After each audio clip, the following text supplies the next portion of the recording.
It begins not with whispers of sorcery, nor with promises of glory, but with a single sound.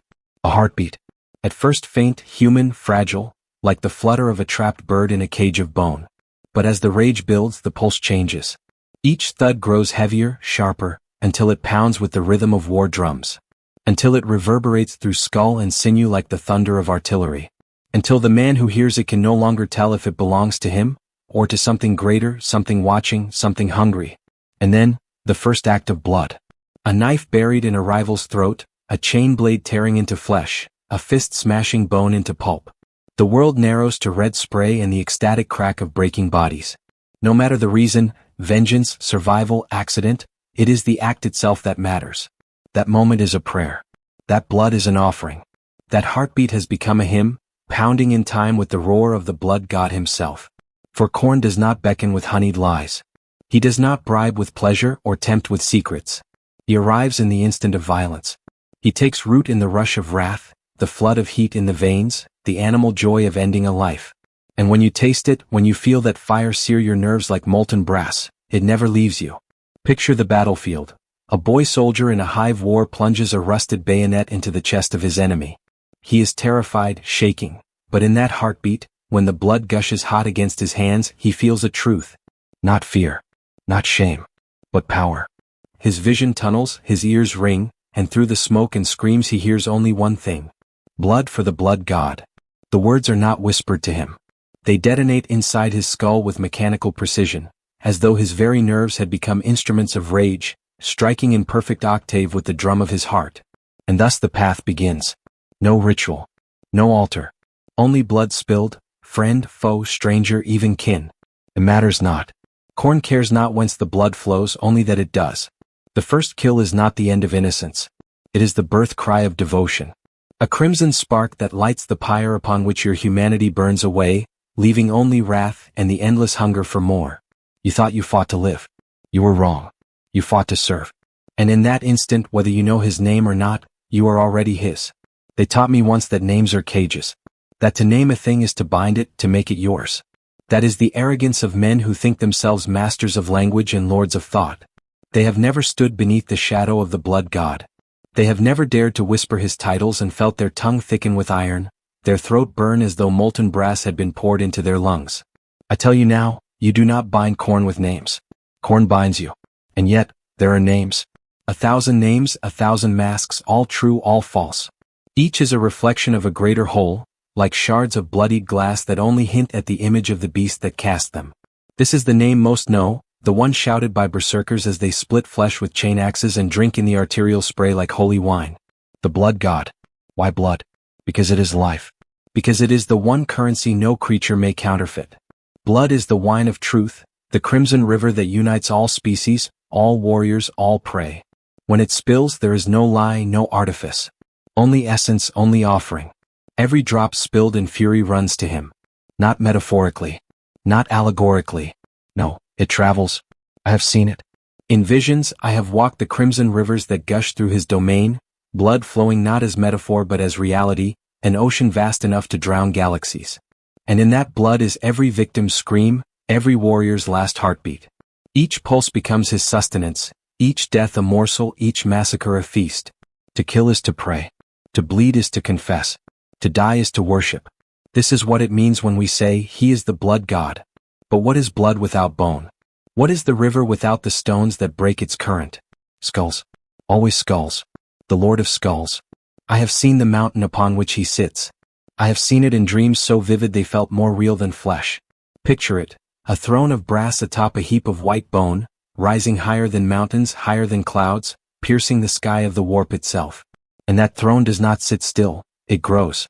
With every kill across every battlefield in every age, a new skull is added. Human skulls, orc skulls, xeno skulls. Skulls the size of cities, hollow shells of extinct species, bleached remnants of demigods. Each one a marker of a life ended, a monument of obedience paid. What struck me most was not the size. It was the equality. No matter their birth, no matter their power, no matter their cause, all skulls end the same, hollow, lifeless, stripped of flesh, indistinguishable in death. Emperor or slave, champion or coward, alien or man, in the end all skulls are his. All are trophies. Khorne is the great equalizer. His throne is built upon us all. But names are older than empires.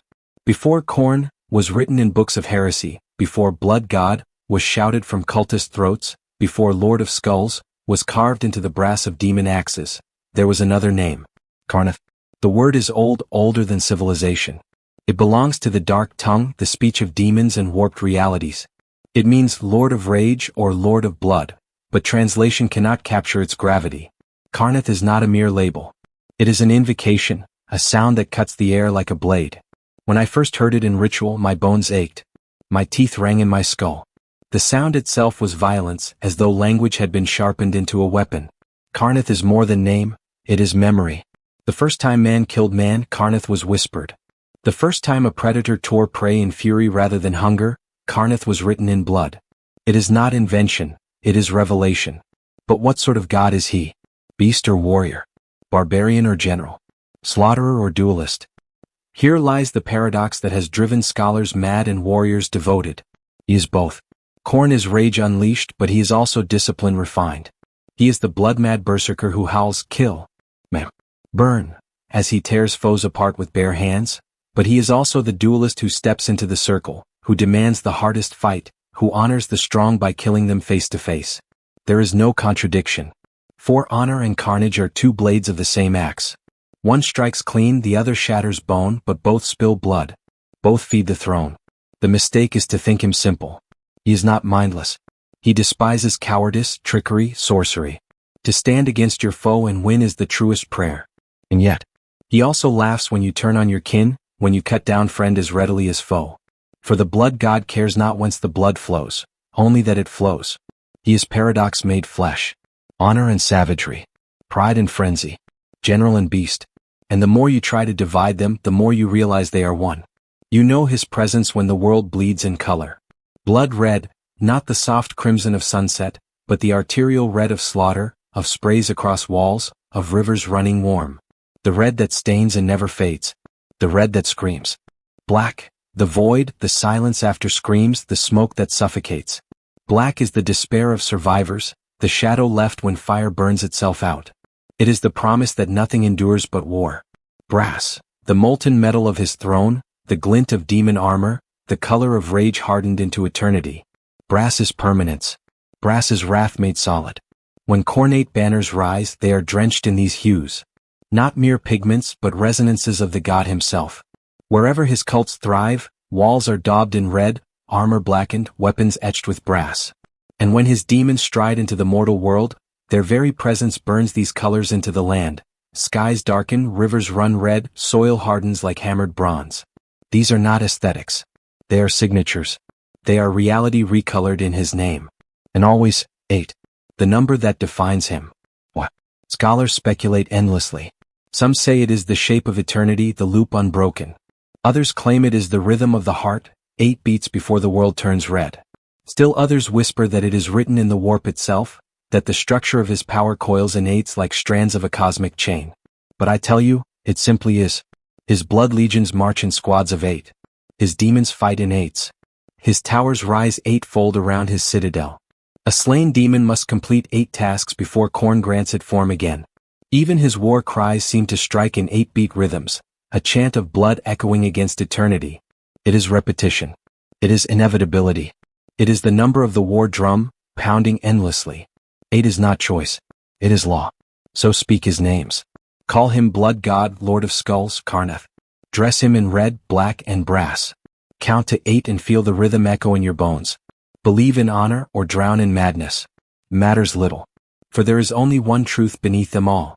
Blood flows. Skulls fall. The throne rises. Your name, my name, the name of emperors and slaves, of Xenos and gods alike, all end the same, carved into the endless heap. And when your heart pounds like the thunder of war drums, louder than your own thoughts, know this, it is not your heart. It is his. Once you have heard it, you are already his. It begins quietly.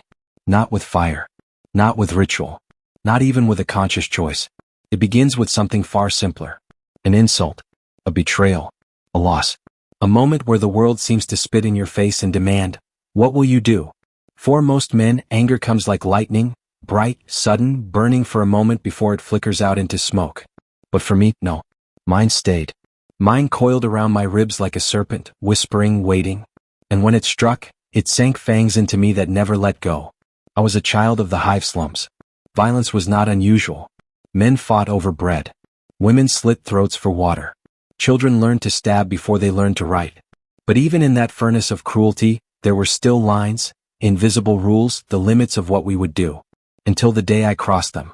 He was just a rival, no worse than 100 others. He stole from me, mocked me, shoved me against the rusted wall. I should have walked away. That's what most of us did. Bear the insult, save the fight for another day. But not that day. That day something inside me snapped. My hands clenched without thought. My vision narrowed to a tunnel of red. My ears filled with that sound again. That impossible heartbeat, steady as a war drum, perfect in its precision, as though struck by the hands of a god. I fell upon him with fists and teeth. His blood sprayed across my knuckles. His jaw cracked under my strikes. His eyes bulged with terror. And through it all, through the screams and the gasps, I felt alive. When he lay still, face shattered into pulp, I realized I was smiling. The guilt came later, yes. A whisper of shame, like a candle guttering against a storm. But it did not last. Because shame could not compete with the memory of that clarity. For those few minutes I had been perfect. There had been no hesitation, no doubt, no fear. My body moved like a blade. My mind was honed into a single point. Strike, strike, strike. I had felt nothing but the rhythm of the heartbeat and the joy of destruction. And when it ended, when I saw what I had done, I knew I wanted it again. That is the first truth of rage. It is not madness. It is not weakness. It is liberation. At first, you tell yourself you are still human. That the kill was necessity. That you would never do it again, unless you had to. You whisper excuses to yourself, clutching them like talismans. But the excuses grow thin. The next time a rival spat in my face, I broke his nose. The next time a thief reached for my bread, I stabbed his hand through with a nail. The next time a stranger shoved me aside, I shattered his teeth against the ferrocrete. Each time it became easier. Each time I felt the drumbeat louder. And each time I felt less. Compassion does not burn away in fire. It erodes slowly like a river carving stone. The faces of those you hurt begin to blur. The cries of those you kill fade into noise. You remember that you once cared, but you cannot remember why. Until one day you see a child crying in an alley. Once you would have pitied him. Now you imagine how his skull might feel beneath your hands. You recoil at the thought. But in that recoil you feel temptation. And that is when you know, compassion is dying. Khorne does not demand sorcery. He does not whisper bargains. He does not need to. Rage itself is the ritual. Violence is the altar. I began to seek fights where none were needed. I picked quarrels over scraps. I hunted rivals who had not wronged me. Sometimes I killed strangers simply to feel the spray of blood, the warmth on my skin. And each time the world seemed sharper. My senses screamed awake. I could hear the snap of bone as if it were music. I could see the arterial spray hang in the air like a crimson painting. The taste of iron lingered on my tongue, sweet as honey. It was then I realized, I no longer killed because I had to. I killed because I wanted to. I remember one night clearer than all the rest. A man cornered me in the alley, knife flashing in the torchlight. He thought to rob me. I should have run. I should have begged. But instead, I felt a calm descend upon me like a blessing. The heartbeat thundered. The drumbeat sang. I caught his wrist, twisted, drove the blade into his throat. Hot blood gushed across my face. His eyes widened with horror. My ears rang with the sound of his gurgling breath. And for one exquisite second, I felt as though the entire universe had stopped to honor me. The stars burned brighter. The shadows seemed alive. And in the silence I heard it. Blood for the blood god. Not words spoken aloud. Not whispers in my ear.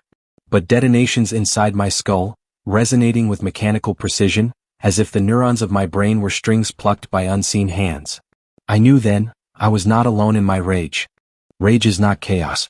Rage is not confusion. Rage is order. A perfect clarity that strips away all weakness. The first time you feel shame after. The second time you feel doubt. The third time you feel nothing but hunger. Killing becomes necessity, like eating, like breathing. Each act leaves you hungrier. One skull is never enough. One river of blood is never enough. You must kill again. Harder. Bloodier. More. And when you rest, when you lie awake in the dark, you realize the heartbeat has never stopped. It is always there, beneath your thoughts, beneath your dreams.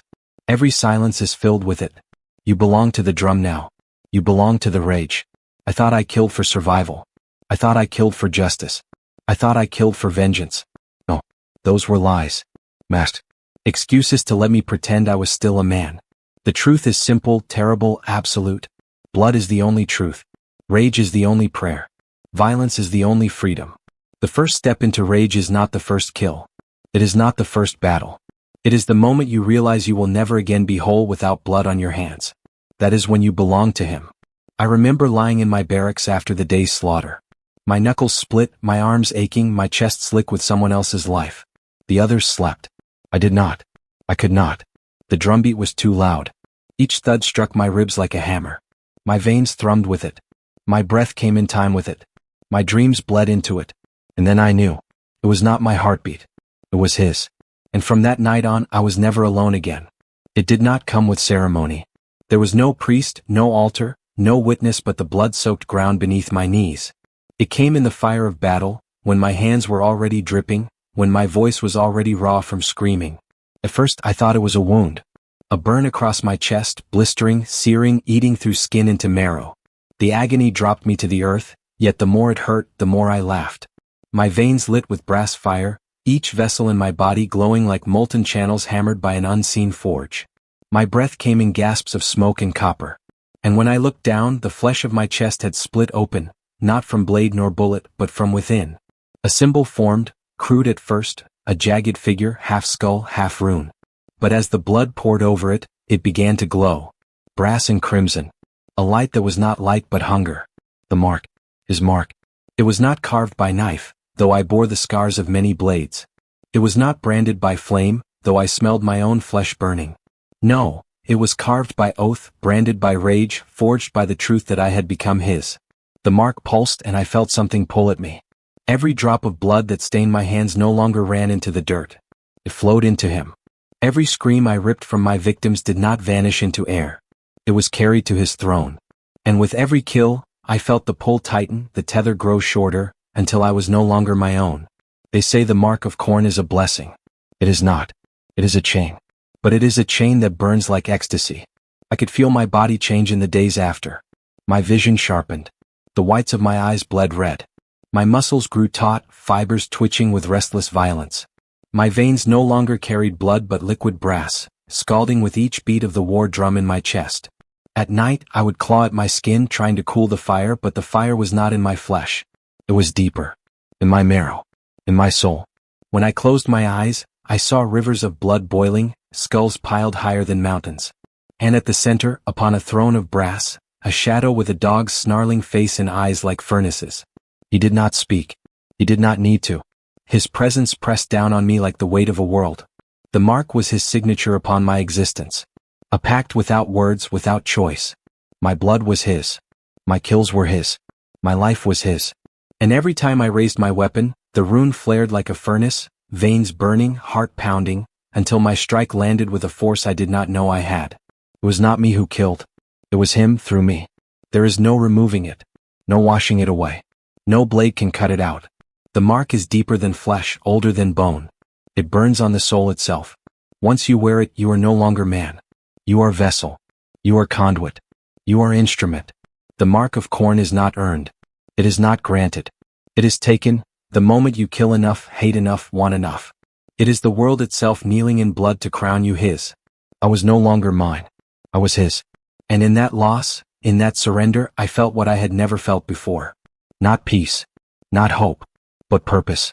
It begins with words. Not prayers. Commands. Blood for the blood god. Skulls for the skull throne. They are not slogans.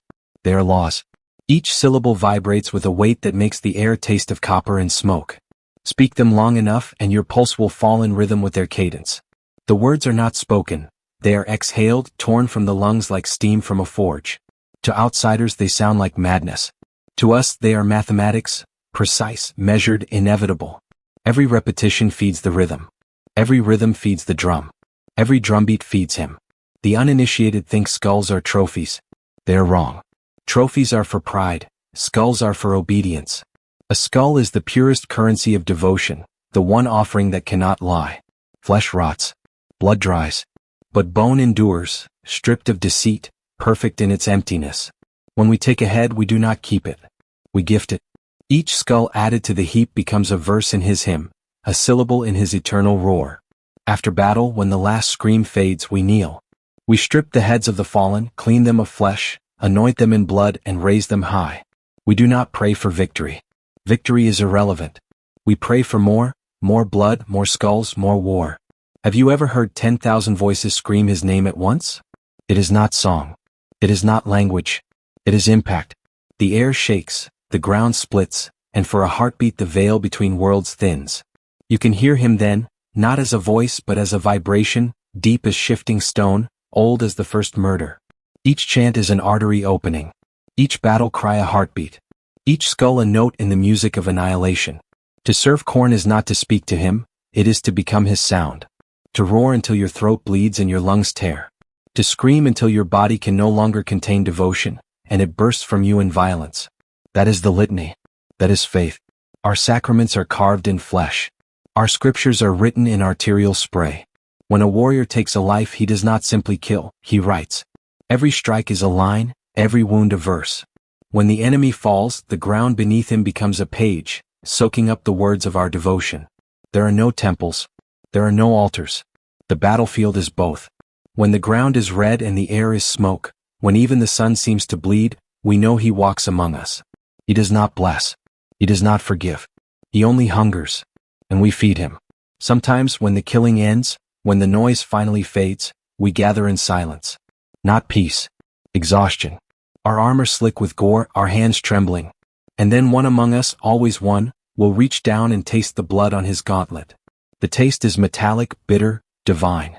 It is communion. We pass it between us, enemy, ally, even our own, until we are one, indistinguishable, united by the same crimson bond.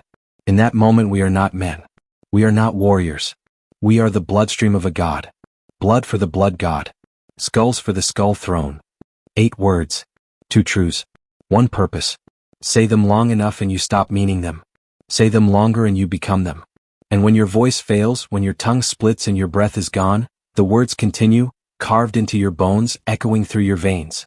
We do not worship Khorne. We are his worship. Every heartbeat is his drum. Every scream his hymn. Every kill his prayer. And when all worlds are drowned in red, when every skull has found its place upon the mountain, the chant will not stop. Because it was never ours. It was always his. They call them blessings. They are not blessings. They are evolutions of suffering, rewards for devotion measured in slaughter. When the blood has flowed long enough, when the name of Khorne has been carved into your bones and screamed from your throat, the body begins to change. It is not sudden. It is not gentle. It is the slow remolding of flesh by the will of a God who values only strength and endurance. At first it is the eyes. They redden until every glance burns like fire. Then the veins, swelling, shimmering beneath the skin like molten brass, pulsing with the rhythm of his drum. The nails turn black and harden into claws. Teeth sharpen. The skin thickens until blades slip against it like rain on armor. And for some, the skull itself reshapes, horns tearing through flesh, curling forward in mockery of the beast they have become. Each change is agony. Each agony is ecstasy. The pain does not punish, it purifies. I remember the first time it happened to me. A wound should have killed me, a blade through the side, deep enough to gut a lesser man. I fell, choking on my own blood, but as the drumbeat roared in my chest, I felt the wound close. The flesh sealed itself with heat and fire, knitting not as skin but as metal. When I rose again I was heavier, harder, more than I had been. Every movement sang with power, and every heartbeat echoed with his laughter. The others call it mutation. I call it truth revealed. For those born of Astartes' blood, the transformation is even more brutal. The butcher's nails, small devices of iron and hate, burrow into the brain, gnawing at thought and reason. They tear away hesitation, fear, and mercy until only rage remains. The pain never stops. It hammers with every pulse, drilling into the skull like the claws of demons clawing from within. But the more they hurt, the more alive you feel. The world becomes clearer. The rhythm steadier. The hunger impossible to silence. You do not sleep. You do not rest. You live only between moments of killing, waiting for the next excuse to draw blood so the agony can fade for a heartbeat. The gifts of Khorne are not gentle. They are reminders that flesh was never meant to be soft. That mercy is decay. That perfection lies in endurance. Some sprout tusks, others wings of brass and bone. Some fuse with their weapons until axe and arm become one. There are those whose hearts beat so violently that they burst and reform in the same instant, sustained only by wrath. You can hear it when they walk, the sound of armor grinding against their own mutated hide, the hiss of steam from pores that exhale smoke instead of breath. They reek of blood and oil. Their laughter is a snarl. Their touch burns. And yet, beneath the horror there is beauty. Not the fragile beauty of art or innocence, but the beauty of design, the precision of function. Rage made mechanical. Pain made purposeful. When Khorne looks upon his chosen, he does not see deformity. He sees efficiency. Every claw, every fang, every burning vein is a tool sharpened to serve him better. The gifts of rage are not given freely. They are earned in slaughter, in devotion, in pain without end. And when your body finally breaks, when it can no longer contain the fury he pours into it, you will find no peace. For the blood god will not let you die until every drop of your strength has been spent in his name. So yes, call them blessings if you must. But know this, each gift is another chain, another nail, another step away from what you once were. You will scream. You will bleed. You will burn. And when you rise, you will no longer be man. You will be weapon. You will be wrath incarnate. You will be his. There comes a moment when the gifts of rage are no longer enough, when flesh and fury must fuse completely, when all trace of restraint must die.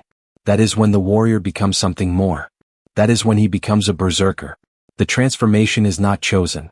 It is inevitable. The more you kill, the more the drumbeat grows. The more it grows, the less you can hear anything else. Not the screams of your enemies, not the cries of your allies, not even your own name. The heartbeat becomes everything. And one day you realize it is no longer yours. When the butcher's nails sing too loud to bear, when the blood haze blinds all thought, when your weapon becomes an extension of your will, that is when Khorne claims you fully. Berserkers do not march. They charge. They do not plan. They erupt. They are storms of red and brass, screaming through gunfire, tearing through walls, bodies, and reality itself. They cast aside guns, those cowardly machines that kill from distance. To them a blade is holy. A chain axe is sacrament. A chain blade is prayer made mechanical. Every rev, every strike, a hymn to the blood god. The weight of the weapon is comfort. The vibration in the hands, divine. When it bites into bone, it is not pain they hear. It is music. The music of faith fulfilled. They fight not in silence but in chorus. Their voices join in a single chant that shakes the soul. Kill. Mem. Burn.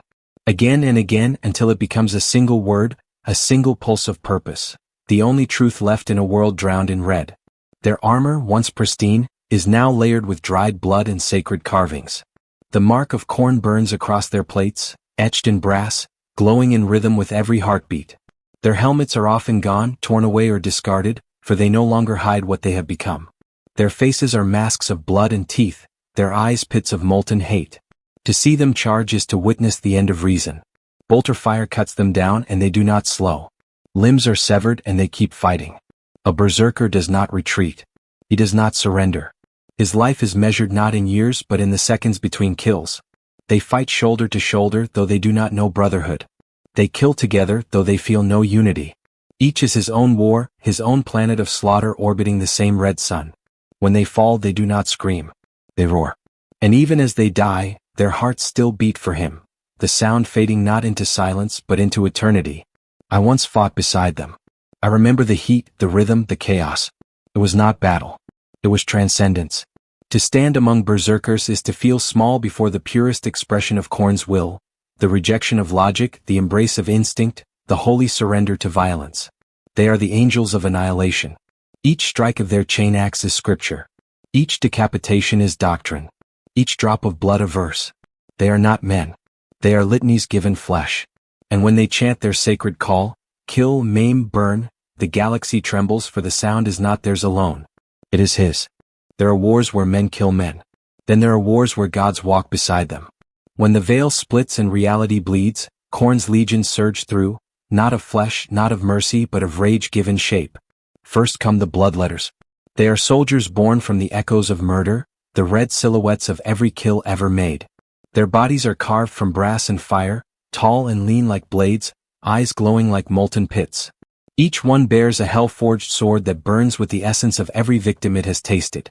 They march in perfect ranks, silent but for the hiss of burning blood dripping from their blades. They are discipline without pity, order without soul, the infantry of the blood god. Behind them run the flesh hounds. Four-legged beasts of muscle and fury, their hides plated with iron, their jaws lined with teeth that can tear ceramite as if it were parchment. They are the hunters of Khorne, relentless, unerring, born to chase the scent of cowardice and witchcraft. Each one wears a brass collar etched with runes that nullify the warp's deceit. Psychers tremble at their approach, for the hounds of Khorne despise sorcery more than hunger itself. They track the stench of fear across worlds, through smoke and warp alike, never stopping, never tiring until the prey's heart stops beating. Then the ground begins to shake. A shadow falls across the battlefield, vast, rhythmic, unstoppable. The blood crushers arrive. Juggernaut riders, towering as tanks, half demon, half engine, pounding forward on hooves that strike like artillery shells. Their mounts are mountains of brass and fury, steam hissing from their nostrils, each step leaving craters of molten soil. Upon their backs ride bloodletters of higher standing, bearing spears of fire and banners of skin. When they charge, entire regiments vanish beneath the storm. The world itself seems to buckle under their weight. And when the roar of the charge fades, when even the thunder of war begins to sound small, that is when the sky tears open.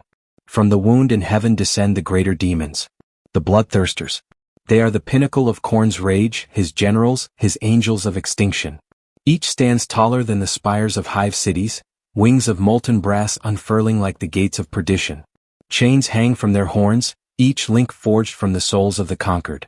Their whips crack with the power to shatter armor and reality alike, their axes broad enough to carve tanks in two. When a bloodthirster lands, the shockwave alone can flatten armies. When it roars, the warp itself trembles.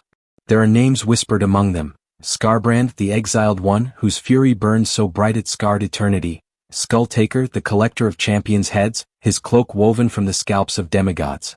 They are legends even among demons, their names carved into the skulls of their victims, their deeds sung in screams. To fight beside them is to feel the edge of oblivion pressing against your throat. Their presence sears the air, their shadows twist the ground.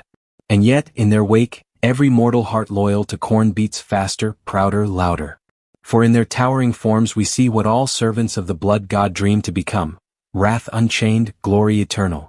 They do not lead armies. They are armies. Each one a living apocalypse, each roar a declaration of divinity. When they move, worlds die. When they strike, history ends. And when their wings darken the sky, even the gods of the warp fall silent, listening to the thunder of the blood god's chosen. In their company there is no fear. Only awe. Only hunger. Only the endless promise of war without end. There are places beyond the veil where reason cannot follow. Worlds not born but built, carved from wrath, shaped by slaughter and bound together by blood. This is where he reigns. This is the realm of Khorne. There is no sky here, only red storms that never cease, clouds made from smoke and ash, streaked with lightning that smells of iron. The air is heat and fury. The ground is not earth but flesh turned to metal, hammered flat by the weight of endless battle. Rivers of boiling blood carve paths across the land, twisting like veins through a god's corpse. They hiss and bubble with every heartbeat of the warp, rising in tides whenever another world burns. Each drop is a life ended, every ripple a death cry, every current a hymn to his name. The air tastes of copper and screams. The wind carries ash that burns the tongue. Every breath here hurts, and yet in that pain there is ecstasy. For suffering is the only proof that you still exist in this place. Mountains rise on every horizon, not of stone but of skulls. Piled so high they scrape the red heavens, their faces blank, hollow, endless. Human skulls. Orc skulls. Eldar skulls. Skulls of beasts, of demons, of gods. Each one stripped of identity, polished by eternity, stacked upon another in an architecture of annihilation. At the heart of this infernal kingdom stands the brass citadel, fortress and forge, temple and battlefield, the holiest place of rage. It is surrounded by volcanoes that vomit molten metal into rivers of brass. The walls are plated with skulls fused by fire, towers shaped like blades, gates so vast they could swallow cities. Inside, the forges never rest. Demon smiths hammer the weapons of war, axes that scream as they are born, chain blades that drink the essence of their first kill, armor that grows hotter with every battle it survives. The clang of metal never ends. The air shakes with the rhythm of endless creation. Even the silence here sounds like war. And above it all, upon a mountain that defies description, sits the throne of skulls. It rises higher than thought, higher than faith, built from every head taken in his name since time began. From its base spill rivers of blood that feed the plains below, each wave thick with memory, every scream, every death, every plea that went unanswered. Upon that throne sits Khorne, vast, motionless, eternal. His armor gleams like suns dying. His breath is thunder. His eyes burn with the memory of every act of violence that ever was or will be. He does not speak. He has never needed to. His silence is command enough. The demons gather at his feet, bloodletters in their millions, berserkers long dead yet still screaming, bloodthirsters bowing their horned heads in reverence. Around him, the air itself burns with fury so pure it cannot be touched. It is said that even the other chaos gods dare not trespass here. Their whispers die at the border. Their servants dissolve in the air. For there is no deceit, no pleasure, no change, no decay in this realm, only truth, and that truth is blood. When you stand before the brass citadel, when you gaze upon the throne of skulls, you understand. This is not a place of death. This is life perfected, a heartbeat made into a world, a god's will turn solid. And when the blood rain falls from the red sky, when the mountains tremble with the roar of his forges, you will know what eternity means in his domain. It is not peace. It is not torment. It is the endless rhythm of slaughter, the sound of existence itself screaming his name. They call him the god of rage, the embodiment of madness, the destroyer of order. But those who truly serve him know, Khorne is not chaos without purpose. He is law written in blood. A code forged in war. His creed is not hidden in scripture or song. It is carved into the act of killing itself. Every blow struck in courage is a prayer. Every duel fought face to face is a hymn. Every warrior who meets his enemy's eyes before the killing blow obeys the oldest commandment of all. Fight with honor, die with fury. Khorne despises cowardice. He loathes deceit. Sorcery is an abomination to him, the weapon of those who fear to fight with their own hands. Magic twists, manipulates, corrupts. It hides behind illusion and lies. Khorne has no patience for such weakness. To wield power without risk, to strike from shadows, is to insult the very essence of battle. He honors the clash of blades, the thunder of fists, the meeting of strength against strength. He rewards courage even in defeat. For to die with weapon in hand is to die pure. To flee is to die forgotten. Yet there is paradox in his creed. He demands honor, but he also delights in slaughter. He exalts the duelist who stands tall, and the berserker who tears through armies blind with rage. To the blood god there is no contradiction, only truth expressed in different forms. The disciplined warrior and the frenzied killer are both tools of his will, both rivers feeding the same ocean. Honor and carnage are not opposites. They are the two edges of his axe. One cuts clean. The other shatters bone. Both spill blood. Both serve him. To understand Khorne is to understand that the act matters more than the reason. Motive is for mortals. The gods care only for the deed. Whether you kill for vengeance or victory, duty or despair, it is irrelevant.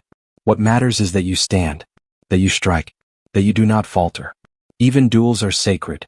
Two warriors meeting in single combat are not enemies. They are priests performing a rite.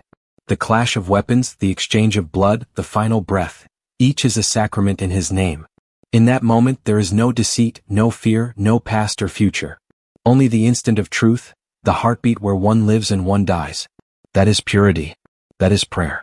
And yet, in his silence, Khorne judges without mercy. A warrior who fights with poison, who shoots from cover, who hides behind machines, he is filth, unworthy of remembrance. His skull will not rest upon the throne. His blood will be wasted. But the one who stands firm, who takes death in the chest, who swings until the final breath, his name will echo in the war drums of eternity. Khorne is not mindless fury. He is structure. He is order within chaos. He is the discipline of rage, the perfection of violence. His hatred is pure because it never wavers. His justice is absolute because it never bends. And in his world there are no cowards. Only the living, and the soon to be offered. In the endless void where gods war without end, Khorne stands apart, eldest, strongest, unbending. His realm is not whispered dreams or poisoned pleasure. It is thunder. It is certainty. It is truth hammered into eternity. Yet even gods have enemies. And his hatred burns brighter than suns. First among them, Slaanesh. The decadent, the defiler, the whisperer of indulgence. Where Khorne demands discipline, Slaanesh promises surrender. Where the blood god exalts the purity of battle, the prince of pleasure feeds on corruption, obsession, excess. To Khorne, slainish is filth made divine, the reflection of weakness wearing beauty as armor. The two are opposites written into the fabric of the warp itself. One feeds on self-control turned to wrath, the other on desire turned to ruin. When their realms touch, the air itself ignites. The disciplined flame meets the suffocating perfume, and the clash shakes creation. No truce lasts. No peace survives. For rage cannot love indulgence, and indulgence cannot bear the taste of blood without artifice. Then there is Tsench, the schemer, the liar, the eternal changer. He twists words where Khorne wields weapons. He spins webs of deceit while the blood god breaks them with a single blow. To Khorne, Tsench is the embodiment of cowardice, a creature that fears the clean honesty of violence, hiding behind manipulation and spellcraft. Every plan he weaves, every lie he breathes, is an insult to the purity of combat. Where Tsench whispers, Khorne roars. Where Tsench plots, Khorne strikes. And though their followers sometimes cross paths in alliance, it is never peace, only convenience before the inevitable betrayal. Even Nurgle, the rotting patriarch, earns no affection. His is the stagnation of life, the quiet acceptance of decay. To Khorne, that is weakness, an abdication of struggle, a refusal to fight. Where Nurgle teaches patience, Khorne teaches defiance. One waits for the end, the other makes it. There are moments, brief, blasphemous, when the gods of chaos unite. A great war, a cosmic cataclysm, a feast of destruction so vast that even Khorne finds the company of his rivals tolerable. But make no mistake, these alliances are not built on trust. They are born of opportunity, held together only by the scent of blood. When the killing stops, they turn on each other once more, for that is the nature of their kind, eternity devouring itself. And through it all, Khorne endures. He was the first to awaken when mortal hands first shed mortal blood. The first cry of murder was his birth scream. The first war was his coronation. He does not change because he is change's end. He does not rot because he is decay's cure. He does not seduce because he takes. In the great hierarchy of damnation, he is the anvil upon which the others break. While they whisper, rot, and deceive, he simply exists, vast, unmoving, inexorable. His power does not flicker. It burns. And when the feuds of gods tear the warp asunder, when their petty games turn to dust and their legions crumble, one truth will remain. When the last echo fades, when silence falls over the carcass of eternity, the only sound left will be the drumbeat, the heartbeat of war, the pulse of Khorne. His worship is not confined to the warp. It bleeds into the worlds of men. From the lowest hive-ganger to the proudest warlord, all who kill in anger serve him, whether they know his name or not. In the underhive, where survival is a weapon and mercy a myth, blood flows daily. Each murder, each brawl, each act of vengeance feeds the blood god's throne. The killers do not pray. They do not kneel. Yet every drop they spill is an offering, and every heartbeat quickened by rage is another whisper of his name. On the battlefield, soldiers chant for victory, but Khorne does not hear their words. He hears only the dying. Assassins strike for coin, warriors for honor, tyrants for power. It makes no difference. The motive is irrelevant. The act is everything. Among the hidden cults, the rituals are crude but holy. Duels fought to the death. Sacrifices laid on altars of skulls. Blood poured into pits that never fill. The faithful gather not to beg for his favor, but to prove themselves worthy of his gaze. And when they chant, when they raise their blades in frenzy, they do not realize the truth. They are not summoning Khorne. He was already there, in their veins, in their rage, in the moment they first desired to kill. For the blood god does not need believers. Only blood. Among the endless legions of killers, some rise above the rest. Not through faith. Not through mercy. Through victory. Each skull taken, each river of blood spilled, is a step upon the path, the slow ascent from mortal fury to chosen champion. Khorne watches without pity. He does not choose with love. He notices. When a warrior's devotion burns bright enough to light the warp itself, his gaze falls upon them like a hammer. The unworthy die beneath it. The strong endure, and are changed. Their flesh becomes brass. Their veins molten. Their hearts beat not for themselves but in rhythm with his drum. Every battle is a trial, every kill a test, every death another rung on the ladder to damnation. And when the slaughter reaches its crescendo, the gifts begin. A sword that burns with demonic hunger, a hellblade forged from the souls of the fallen. An axe that screams with every swing, its edge drinking life like water. Chains that wrap the arm, relics of faith, binding man and weapon into one being of perfect purpose. These are not rewards. They are burdens of glory. Each gift demands more blood, more death, more proof of worth. The champion becomes a beacon, both blessed and cursed, for where he walks, war follows. The higher he climbs, the louder the drum. Until at last, the line between man and demon blurs, and his name is carved into the mountain of skulls. Some call it ascension. Others, annihilation. But to Khorne they are the same. For the champion's destiny is not to lead. It is to kill, forever. There comes a point when even the mightiest champion must face his fate. For some, it is ascension. For others, oblivion. Khorne rewards not with mercy but with eternity.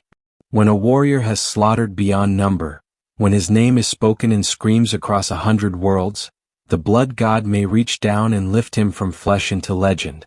The transformation is agony and revelation at once. Bones twist into iron. Skin hardens into brass. Wings of fire and shadow tear free as the mortal form collapses beneath divine weight. He becomes a demon prince of Khorne, immortal, unstoppable, chained forever to war. It is no gift of freedom. It is conscription eternal. His soul burns like a forge that never cools. His heart no longer beats, it detonates with every kill. He knows neither rest nor peace, for his purpose is endless. His throne is the battlefield, his crown the spray of blood from every victim he fells. But for many the path ends differently. Not all who seek glory find ascension. Some lose themselves long before the summit. Their bodies swell with unchecked power, their minds break beneath the weight of rage. Bones splinter, limbs twist, flesh becomes chaos given form. They become spawn, pitiful, mindless creatures, forever howling their failure into the void. Khorne does not weep for them. He does not even look their way. To him they are spent blades, dulled and discarded. Such is the truth of his favor. There is no balance between glory and ruin, only the knife's edge. To serve him is to gamble with your very soul, knowing that victory means servitude eternal, and failure means oblivion. But to the faithful it matters little. For both fates end in blood. Both end in war. And in the eyes of Khorne, that is all that was ever worth living for. Khorne does not love you. Khorne does not save you. Khorne only loves the blood you spill. In his eyes there is no mercy, no forgiveness, no redemption, only purpose. Every life ended, every scream torn from a dying throat, every river of blood spilled in fury, all flow toward the same throne. The mountain of skulls rises higher with each passing age. It knows no difference between friend and foe, sinner and saint, champion and coward. All skulls are equal in the end, hollow, silent, stripped of meaning, bound together in the architecture of his glory. You may believe yourself a warrior, a champion, a survivor. But when you stand before that mountain, when you look upon the endless faces stacked toward the bleeding sky, you will understand, you were never fighting for victory. You were fighting for him. For when Khorne marks you, you cease to be human. You cease to be mortal. You become something else, something vast, terrible, eternal. You become war made flesh. The drumbeat never stops. It echoes in your sleep, in your breath, in the silence between heartbeats. It is the sound of his dominion, the rhythm of existence itself. And when the last world burns, when the final skull is placed upon the throne, when the universe falls into red silence, that drum will still be beating. So remember this, warrior, when you raise your blade again, the God you serve does not watch or judge or bless. He listens. To the heartbeat. To the blood. To the endless hymn of slaughter that never ends. And somewhere beyond the veil, upon the throne of skulls, he smiles, not in love but in hunger. Blood for the blood god. Skulls for the skull throne. And if the rhythm still pounds in your chest, if the echo of his call has already taken root in your veins, then do not deny it. Join the legion. Feed the algorithm of war. Subscribe, so that your name, too, may be whispered in the red tide of his followers. One click. One act. One offering. And when the next tale of blood begins, you will already be waiting. Because once you've given your blood to him, you'll never get it back.